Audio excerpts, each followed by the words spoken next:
এবং সর্বনিম্ন লুটপাটের কারণে দুর্নীতি সর্বরাজ্যে পরিণত হয়েছে।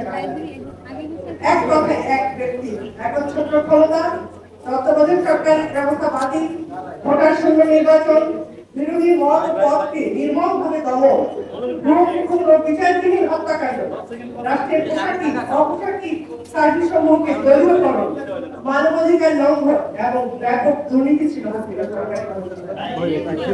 মানসিক এবং অর্থনৈতিক কর্মসূচি চালাতে যে কর্তৃত্ববাদী রাষ্ট্র ব্যবহার করেছিল তা এখনো অন্তর্বর্তী সরকার অবিলম্বে গণতান্ত্রিক পরিবর্তনের এজেন্ডায় ঐক্যমতের একটি নতুন স্তরে পৌঁছানোর জন্য রাজনৈতিক দল এবং সমস্ত অংশীদারের সাথে আলাপের একটি অর্থবহ প্রক্রিয়া শুরু করবে মর্মে ঘোষণা দিয়েছে। একটি গণমুখী অন্তর্মুখী প্রশাসন এবং সর্বোপরি সংস্কার এর অপরিহার্য বিষয়গুলো চিহ্নিত করে কতিপয় সংস্কার কমিশনে গঠন করা হয়েছে, যা খুবই ইতিবাচক পদক্ষেপ। ছাত্র জনতার গণঅভ্যুত্থানের আকাঙ্ক্ষার নির্যাস হচ্ছে প্রজাতন্ত্র বিনির্মাণের প্রক্রিয়া শুরু করা, অধিকারহীন মানুষের কণ্ঠস্বরকে রাজনৈতিক শক্তিতে রূপান্তর করার লক্ষ্যে আমাদের মৌলিক প্রস্তাবনাকে আগে করার আজকের এই আয়োজন।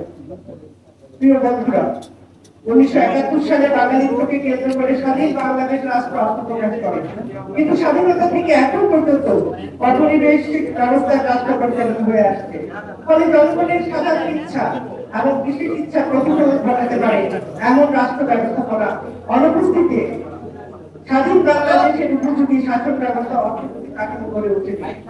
তাছাড়া সমাজের আভ্যন্তরীণ সক্রিয়তায় ব্যাপক অর্থনৈতিক কর্মকাণ্ডের মাধ্যমে সামাজিক বিভাজন ও স্তরভাগ সৃষ্টি হয়েছে। দেশের জনগণরা শ্রমজীবী, কর্মজীবী, পেশাজীবী বৈশিষ্ট্য নিয়ে আবির্ভূত হয়েছে এবং এরা কিন্তু জাতীয়ভাবে এই সমাজশক্তি রাজনৈতিক ভূমিকা গ্রহণ করতে পারছে না। রাষ্ট্রীয় রাজনীতিতে শুধুমাত্র রাজনৈতিক দলের অংশগ্রহণ সমাজকে ব্যক্তি ও গোষ্ঠীবাদী সংকীর্ণতায় আবদ্ধ করে ফেলে। উৎপাদন, জ্ঞান বিজ্ঞান, ব্যবসা বাণিজ্য, শিল্প সাহিত্য ও প্রযুক্তিতে সম্পূর্ণ সমাজশক্তি সমূহ যখন রাষ্ট্রীয় রাজনীতি ও আইন প্রণয়ন বাস্তবায়নে সম্পৃক্ত থাকতে পারে না, তখন রাজনৈতিক, অর্থনৈতিক, সামাজিক ক্ষেত্রে নীতি প্রণয়নের সাথে নীতি সঞ্চালনকারী বা নীতি বাস্তবায়নকারী দ্বন্দ্ব বা পরিবেশ বাংলাদেশের রাজনৈতিক বাপ্পি আরো পিছিয়ে আসো।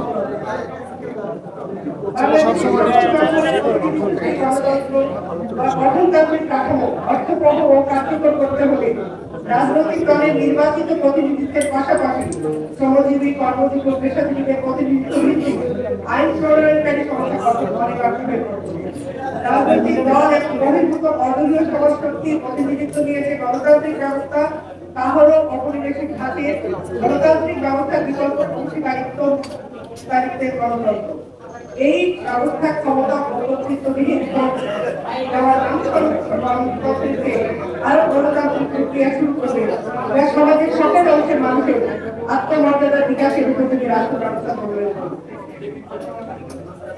নানান শ্রম, কর্ম, পেশা বিভক্ত দেশের জনশক্তি উৎপাদন কন্ট্রোলে নিয়োজিত থেকে জাতীয় অর্থনীতিতে নীরবে নিঃশব্দে ভূমিকা রাখছে। এরাই আত্মরক্ষা, প্রতিরক্ষা, আর তথ্য প্রযুক্তির মাধ্যমে বাংলাদেশের অর্থনীতিকে এগিয়ে নিয়ে যাওয়ার প্রধান সমস্যা। কিন্তু অপরিবেশিক থাকার কারণে সকলেই এই বেতনভোগী কর্মকর্তা, কর্মচারী ও জাতির পক্ষে যে কোনো সিদ্ধান্ত নেওয়ার ক্ষেত্রে আইনগতভাবে বিধি নিষেধের বেড়াগাড়ি আছে। রাজনৈতিক দলসমূহ এদের ব্যবহার করে ক্ষমতাসীনদের অপকাশ থেকে জাতিকে মুক্ত করতে অসমর্থ বা ব্যর্থ হয়, তখন তারাই আন্দোলনকে সফল করতে উৎপাদনের সাথে সম্পর্কিত হয় একমাত্র তাদের অংশগ্রহণে, তখনই আন্দোলন সফলতা করতে থাকে। দুঃখজনক হলেও কথাটি সত্য, আন্দোলন শেষে ক্রান্তিকালে দেশ গঠনটা জাতি নির্মাণে যে সমাজশক্তি সমূহ সিদ্ধান্ত মতামত ভূমিকা থাকতে পারে বা অংশীদারিত্বের প্রয়োজন, তা আজ রাষ্ট্রীয় আমরা 4 বছর ধরে আমাদের সমাজশক্তিকে ঔপনিবেশিক শাসন ব্যবস্থা ও সাংবিধানিক সংস্কার প্রদেশ ও প্রাদেশিক সরকার, স্বশাসিত সরকার সহ মৌলিক রূপান্তরের প্রশ্নে দাবি স্থাপন করে আসছে। আজ সময় এসেছে সেই বহু অধিকৃত ব্যবস্থা রাষ্ট্রের শিক্ষা গ্রহণ প্রক্রিয়ায় পার্লামেন্টের উচ্চকক্ষের শ্রম কর্মপেক্ষা মানুষদের রাজনৈতিক প্রতিনিধিত্বের মাধ্যমে দেশ শাসনে গতিশীল জনতার অংশীদারিত্ব নিশ্চিত করা।